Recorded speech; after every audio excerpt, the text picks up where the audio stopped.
अस्सलामुअलैकुम, आप देख रहे हैं बोल न्यूज। मैं हूं आमना खटाना और मैं हूं महाविश निसार। हेडलाइंस आपने मुलाहिजा की। बुलेटिन में बात होगी नैब के बाद अदलिया पर वार, इलेक्शन कराने होंगे, बड़ी अदालत की समाअत, पीटीआई का अहम कदम और आटे की आस में मौत। आगाज में आपको बताएं कि सुप्रीम कोर्ट के चीफ जस्टिस को तन्हा अस्फुद नोटिस के इख्तियारात से महरूम करने का मंसूबा। जराये के मुताबिक हुकूमत का अदालती इस्लाहात के लिए फौरी कानून साजी का फैसला। कानून साजी के बाद चीफ जस्टिस अस्फुद नोटिस का इख्तियार तन्हा इस्तेमाल नहीं कर सकेंगे। अस्फुद नोटिस के खिलाफ अपील के हक से मुतालिक कानून साजी की जाएगी। अस्फुद नोटिस इख्तियार फुल कोर्ट को देने की तजवीज़ पर भी गौर हुआ। जराये के मुताबिक सुप्रीम कोर्ट के बेंच तश्कील देने के तरीक़ाकार को तब्दील करने पर भी गौर किया गया। मजीद क्या मुशावरत हुई, इसी हवाले से बात करेंगे हमारे नुमाइंदे फहद चौधरी से। बताइएगा फहद। अदालती इस्लाहात के नाम पर वफाकी हुकूमत ने सुप्रीम कोर्ट और चीफ जस्टिस के इख्तियारात कम करने का मंसूबा बनाया है और जराये के मुताबिक इस वक्त वफाकी काबीना का इजलास जो कि वज़ीर आज़म शहबाज शरीफ की ज़ेर सदारत जारी है, इसमें एक ड्राफ्ट बिल के तौर पर इस तजवीज़ को लाया गया है। वज़ीर कानून आज़म नज़ीर तारड़ और अटॉर्नी जनरल मंसूर उस्मान अवान ने इब्तदाई मसवदा जो है उसकी तैयारी पर आज काम किया। आज दोपहर से जो है वो ये इजलासों का सिलसिला जारी था पार्लियामेंट हाउस में और इस वक्त भी पार्लियामेंट हाउस में। ठीक है फहद, साथ रहेगा। माहिर कानून भी है और पाकिस्तान तहरीक इंसाफ से इनका ताल्लुक भी है। बाबर अवान हमें ज्वाइन कर चुके हैं। बाबर अवान साहब, बहुत शुक्रिया बोलिए उसको वक्त देने का। ये कहेगा उसको नोटिस इख्तियारात महदूद करने का जो शोशा छोड़ा जा रहा है हुकूमत की जानिब से, हुकूमत इसे तब्दील करने जा रही है, या ये मामला आप समझते हैं कि अदालत का अंदरूनी मामला है, हुकूमत को नहीं हासिल ये इस्तिस्ना कि वो ये इस तरह का कदम उठा सके कुछ? Thank you. बोल पहला ये है कि पता ये लगना चाहिए कौम को कि ये है क्या। ये है इस तरह से कि 1973 12 अप्रैल को जब कॉन्स्टिट्यूशन कौम ने अडॉप्ट किया और हमने बनाया, तो उसके नतीजे में जो मुल्क की सबसे आला अदालत है उसका नाम सुप्रीम कोर्ट ऑफ पाकिस्तान रखा गया। उसके लिए एक अलहदा बाब चैप्टर पूरा कॉन्स्टिट्यूशन में रखा गया। उसी चैप्टर के अंदर ये लिखा गया कि सुप्रीम कोर्ट ऑफ पाकिस्तान अपने मामलात, जो अंदरूनी मामलात हैं, जो उनके जुडिशल साइड के हैं या उनके एडमिनिस्ट्रेटिव के साइड के हैं, या केसेस किस तरह से चलेंगे, किस तरह से डिस्पोजल होगी, ये सारा डील करने के लिए कॉन्स्टिट्यूशन में प्रोविजन रखी गई कि या एक्ट ऑफ पार्लियामेंट के जरिए से कोई बनाए जाएंगे रूल्स, और या सुप्रीम कोर्ट इंटेंडली बनाएगा। एक्ट ऑफ पार्लियामेंट के जरिए से कई साल तक नहीं बनाए गए, सुप्रीम कोर्ट ने अपने रूल्स बना लिए। अब बुनियादी प्रिंसिपल ये है कि जो लेजिस्लेशन होती है वो एम्प्टी एरिया में, ऐसा मामला या इलाका जो खाली है उसमें लेजिस्लेशन होती है। ये तो एम्प्टी एरिया नहीं है, इसके अंदर आइन के तहत बनाए हुए कानूनी अदालत के अपने रूल्स मौजूद हैं। This is number 1। इसलिए ये इस तरह की अगर कोई लेजिस्लेशन आती है तो सुप्रीम कोर्ट उसको 2 मिनट में उड़ा देगी। इससे पहले कई ऐसी लेजिस्लेशन आई, नवाजुल नसरुल्लाह खान से केस ले शुरू करके इस्लामाबाद हाई कोर्ट के जस्टिस कियानी साहब ने, मोहसिन कियानी साहब ने, जो पीछे पीका था हमारे दौर में जो एक लॉ बनाया गया था, उसको उन्होंने उड़ा दिया। इसलिए ये सुप्रीम कोर्ट का इख्तियार है और उड़ाने के लिए फुल बेंच बैठना जरूरी नहीं है। और जो भी बेंच है जिसको भी डेजिग्नेट करेंगे सुप्रीम कोर्ट के चीफ जस्टिस, वो बेंच सुन के उसको उड़ा सकता है। पहले क्या किसी जगह उड़ाया गया? Answer is yes. इंडिया में 2 दफा इस तरह की लेजिस्लेशन हुई और इंडिया में लेजिस्लेशन 2 दफा, एक दफा पार्लियामेंट ने की और कोर्ट ने उड़ा दी, दूसरी दफा फिर पार्लियामेंट ने जिद लगाई, दूसरी दफा फिर कोर्ट ने उड़ा दी और फिर गवर्नमेंट जो थी वो बैठ गई। दूसरा पहलू। इसका तीसरा पहलू बहुत इंपॉर्टेंट है, वो ये है कि जस्टिस सिजाद अली शाह साहब के ज़माने में एक फैसला हुआ था। उस वक्त मरहूम तारड़ साहब होते थे, आजकल तो उनके पोते हैं।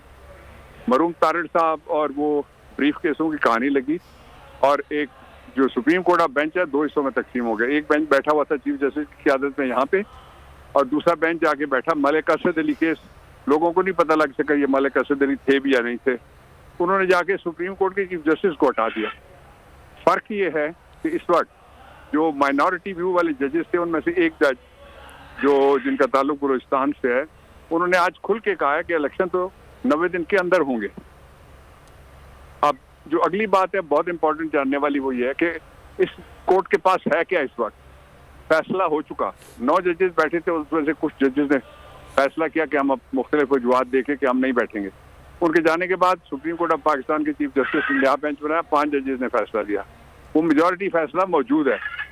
उस फैसले की रोशनी में इलेक्शन कमीशन ऑफ पाकिस्तान मेरे कागजों में तो तौहीन किया उन्होंने बड़ी सीधी सीधी, लेकिन जो कॉन्टेम्प्ट ऑफ कोर्ट या तौहीन अदालत है, तौहीन अदालत है। बाबर रहमान साहब ये भी फरमाइएगा कि अगर हुकूमत के पास ऐसा इख्तियार नहीं है कि खुद नोटिस कानून को वो बदल सकें, तो फिर सारी एक्सरसाइज का, इस हैसल का क्या फायदा होगा? देखिए, उसके लिए बुनियादी तौर पे जो मिसाल दी जा रही है वो बड़ी गलत मिसाल है और बड़ी वो एक तरह से जहालत पे मबनी है। वो कहते हैं कि एक चीफ जस्टिस के हवाले सारे इख्तियारात नहीं किए जा सकते। मिसाल के तौर पे जो मुल्क का चीफ एग्जीक्यूटिव है, आर्टिकल 90 और आर्टिकल 91 कहता है कि चीफ एग्जीक्यूटिव फैसले करेगा। सारी काबीना वज़ीर आज़म के इख्तियारात नहीं इस्तेमाल कर सकती, सारा हाउस स्पीकर के इख्तियारात नहीं इस्तेमाल कर सकता। एक चीफ जस्टिस है सुप्रीम कोर्ट का, एक चीफ ऑफ आर्मी स्टाफ है, एक चीफ ऑफ एयर स्टाफ है, एक चीफ ऑफ नेवल स्टाफ है, एक CDA का चेयरमैन है। इसी तरह से एक जो चीफ है वो ओगरा का है, एक पिमरा का है, एक नेपरा का है, पता नहीं किस किस का है। तो इसलिए ये कहना कि ये सबको इख्तियारात दे दें या कोई ऐसी अमेंडमेंट आती है, अव्वल तो उड़ जाएगी, दूसरा ये है कि फिर क्या हर दफा एक जलसा मुनक्कद हुआ करेगा। ठीक है, डॉक्टर बाबर हमारे साथ मौजूद, उन्होंने वक्त दिया, बोले उसको बहुत शुक्रिया आपका। फहद चौधरी भी इस खबर से मुतालिक हमारे साथ मौजूद थे, बहुत शुक्रिया आपका। आपको बताएं कि हुकूमत की अदलिया के इख्तियारात कम करने की मंसूबाबंदी। वजीर कानून आजम नजीर तारड़ बोले कुछ काम पार्लियामेंट ने करने हैं, कुछ काम जो सिर्फ अदलिया कर सकती है। काबीना में कानून साजी से मुतालिक भी मुशावरत होगी, सबका मुश्तरका फैसला होगा। देखिए, दोनों का एक अपना अपना रोल है। कुछ काम है जो सिर्फ पार्लियामेंट कर सकती है, कुछ काम है जो अदलिया ने करने हैं। देखिए, वो चीज़ें तो आज फ्लोर ऑफ हाउस पे भी डिस्कस हुई हैं, इस बाबत भी गुफ्तगू होगी और इंशाअल्लाह अज़ीज़ फिर जो सारों का फैसला हुआ उसके मुताबिक आगे चले। मेरे ख्याल में ये रवैयों का क्राइसिस है, तो ना ये कॉन्स्टिट्यूशनल ना ये लीगल है। एक छोटी सी बात की गई, मेरे ख्याल में उसमें कोई किसी को एतराज़ नहीं होना चाहिए कि जब कौमी नौइयत के इतने अहम मुकदमे में आप बैठें तो क्या हर्ज है कि आप या तो सीनियर मोस्ट जजेस को बिठाएं या फिर फुल कोर्ट बिठा लें। अगर कोई जेन्युइनली मुज़ाकरात के मिजाज के साथ आके बैठने पे तैयार हो और अपनी गलतियों को तस्लीम करता हो तो बिल्कुल दरवाजे, मैं तो डे 1 से कहता हूँ, स्पीकिंग फॉर माई सेल्फ और even for many of my colleagues, कि हम बिल्कुल मुज़ाकरात में बैठने को तैयार हैं, क्योंकि सियासत तो नाम ही डायलॉग है। उधर वज़ीर आज़म शहबाज शरीफ ने अदलिया को आंखें दिखा दी। चीफ जस्टिस के इख्तियारात में कमी के लिए कौमी असम्बली से कानून साजी का मुतालबा। खिताब में उनका कहना था कि जजेस के इख्तलाफी नोट के बाद कानून साजी नागुज़ीर है। आज अदलिया और मुक़न्नना के इख्तियारात की धज्जियाँ बिखेरी जा रही हैं। आइन ने इदारों में पावर की तकसीम की रेड लाइन लगाई, मगर आज आइन का मजाक उड़ाया जा रहा है। आइन और कानून की हुक्मरानी से ही मुल्क बनते हैं। ये वक्त की अशद ज़रूरत है कि आज हम यहाँ पर बैठें। ये ऐवान क्या कानून साजी कर सकता है? आफ्टर ऑल ये पार्लियामेंट है। पार्लियामेंट को इख्तियार है कि वो तमाम उन मामलात के ऊपर फैसला साजी करे। कानून, आइन हमें, मेरे मोअज़्ज़ज़ मेंबर्स को इस बात की इजाज़त देता है कि हम कानून साजी करें। ये दो टोक फैसला करना है कि हमने करोड़ों आवाम को रिलीफ दिलाना है या एक लाडले को रिलीफ मिलना चाहिए, कि जो जत्थों के साथ अदलिया को ब्लैकमेल करता है और जो आइन को नहीं मानता, कानून को नहीं मानता, अदालत के आगे सरेंडर नहीं करता, उसकी आज बदकिस्मती से उसकी पजीराई है।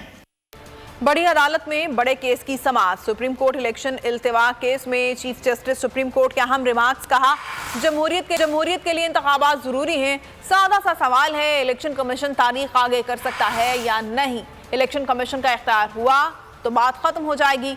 चीफ जस्टिस ने मुकालमा किया। जमहूरियत के लिए इंतखाबात जरूरी हैं। बुहरान से निमटने के लिए कुर्बानी देना पड़ती है। इलेक्शन इल्तवा केस में चीफ जस्टिस सुप्रीम कोर्ट के अहम रिमार्क्स। अटॉर्नी जनरल ने मामले पर फुल कोर्ट बनाने की इस्तदा कर दी। हुकूमत की जानिब से फारूक नाइक ने फरीक बनने की दरख्वास्त कर दी। अदालत ने इस्तफसार किया। सादा सा सवाल है, इलेक्शन कमीशन तारीख आगे कर सकता है या नहीं? अगर इलेक्शन कमीशन का इख्तियार हुआ तो बात खत्म हो जाएगी। अदालती इस्तफसार पर इलेक्शन कमीशन हुक्काम ने बताया आम इंतखाबात पर 20 अरब का खर्चा है। जस्टिस मुनीब अख्तर ने कहा वजारत खजाना फंड देने से कैसे इनकार कर सकती है। चीफ जस्टिस ने मुकालमा किया इलेक्शन के लिए पूरे बजट की जरूरत ही नहीं, अखराजात कम किए जा सकते हैं। 20 अरब का कट हमारी तनख्वाहों पर भी लगाया जा सकता है। हुकूमत अखराजात कम करके फंड निकाल सकती है। इलेक्शन एक्ट का सेक्शन 58 इंतखाबात मंसूख करने की इजाजत नहीं देता। दहशतगर्दी और बेनजीर भुट्टो की शहादत के बावजूद इलेक्शन होते रहे हैं। दूसरी जंग अजीम में भी इंतखाबात हुए थे। जस्टिस मुनीब अख्तर ने कहा इलेक्शन किसी भी वक्त हो सकते हैं, इलेक्शन कमीशन को तैयार रहना चाहिए। इलेक्शन कमीशन को अदालत से रुजू करना चाहिए था। इलेक्शन कमीशन अज खुद ऐसा हुक्म जारी नहीं कर सकता। उन्होंने इस्तफसार किया क्या गारंटी है अक्टूबर में हालात ठीक हो जाएंगे? आर्म फोर्सेस हुकूमत के मातहत होते हैं, वो कैसे कह सकते हैं हम नहीं कर सकते?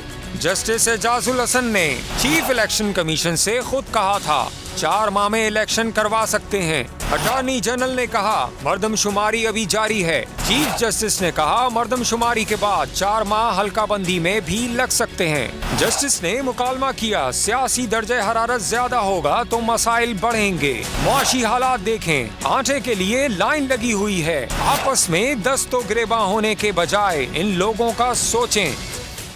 1 मार्च का फैसला कितने अरकान का है? ये सुप्रीम कोर्ट का अंदरूनी मामला है। ये बता दें कि क्या आइन 90 दिनों में इंतखाबात कराने का तकाजा करता है या नहीं। इलेक्शन इल्तवा केस में जस्टिस जमाल मंदुखेल के अहम रिमार्क्स ने अदलिया में इख्तलाफात के ख्वाहिशमंदों के ख्वाब चकनाचूर कर दिए। इलेक्शन इल्तवा केस में जस्टिस जमाल मंदुखेल के अहम रिमार्क्स अदलिया में इख्तलाफात के ख्वाहिशमंदों के ख्वाब चकनाचूर हो गए। दौरान समाअत अटॉर्नी जनरल बोले 1 मार्च के अदालती हुक्म को पहले तय कर लिया जाए। चीफ जस्टिस ने मुकालमा किया फैसले पर मेरा जवाब है कानून सदर को इख्तियार देता है कि वो तारीख दें। अगर आप 1 मार्च के फैसले पर वजाहत चाहते हैं तो अलग से दरख्वास्त दें। अटॉर्नी जनरल ने कहा अदालती फैसले अगर 4/3 का हुआ तो किसी हुक्म का वजूद ही नहीं जिसकी खिलाफ वर्जी हुई। अदालती हुक्म नहीं था तो सदर मुमलिकत तारीख भी नहीं दे सकते थे। चीफ जस्टिस ने कहा इस वक्त मुकदमा तारीख देने का नहीं मंसूख करने का है। 2 मुअज़्ज़िज़ जजेस की अपनी राय है लेकिन इसका मौजूदा केस से कोई ताल्लुक नहीं। जस्टिस जमाल मंदुखेल ने मुकालमा किया 1 मार्च का फैसला कितने अरकान का है? ये सुप्रीम कोर्ट का अंदरूनी मामला है। ये बताएं कि क्या आइन 90 दिनों में इंतखाबात कराने का तकाजा करता है या नहीं? क्या इलेक्शन कमीशन इंतखाबात की तारीख मंसूख कर सकता है? चीफ जस्टिस ने कहा मामला क्लियर करने पर जस्टिस जमाल मंदुखेल का मशकूर हूँ। मुल्क डूब रहा है, एस्टैब्लिशमेंट आगे नहीं आ रही। एस्टैब्लिशमेंट इलेक्शन करवाकर अक्सरियत हासिल करने वाले को हुकूमत दे। शेख रशीद ने मुतालबा कर दिया। प्रेस कॉन्फ्रेंस में उनका कहना था कि सब होश के नाखुन लें, मुल्क डिफॉल्ट होने वाला है। सुप्रीम कोर्ट का फैसला ना हुआ तो फिर कुछ और होगा।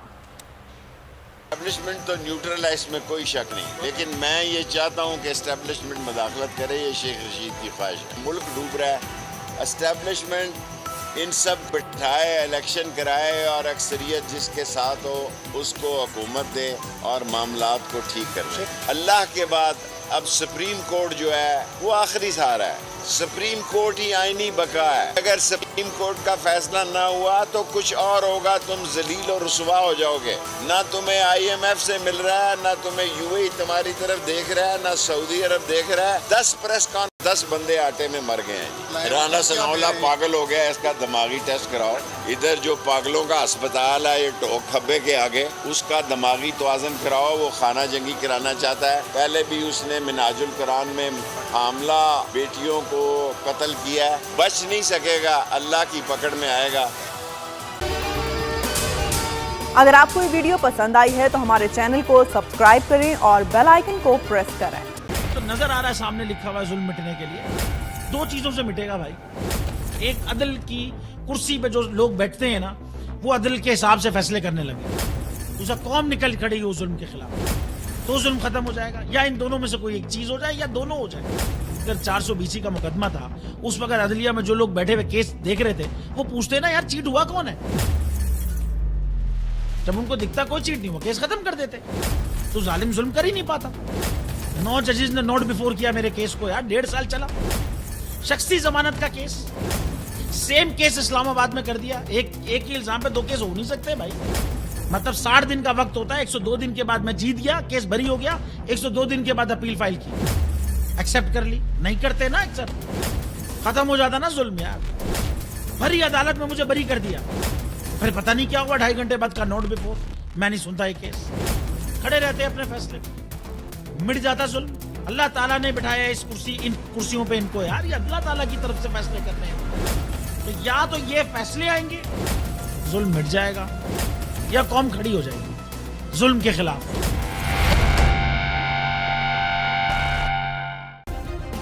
सब्सक्राइब करें और बेल दबाएं ताकि कोई खबर रह न जाए।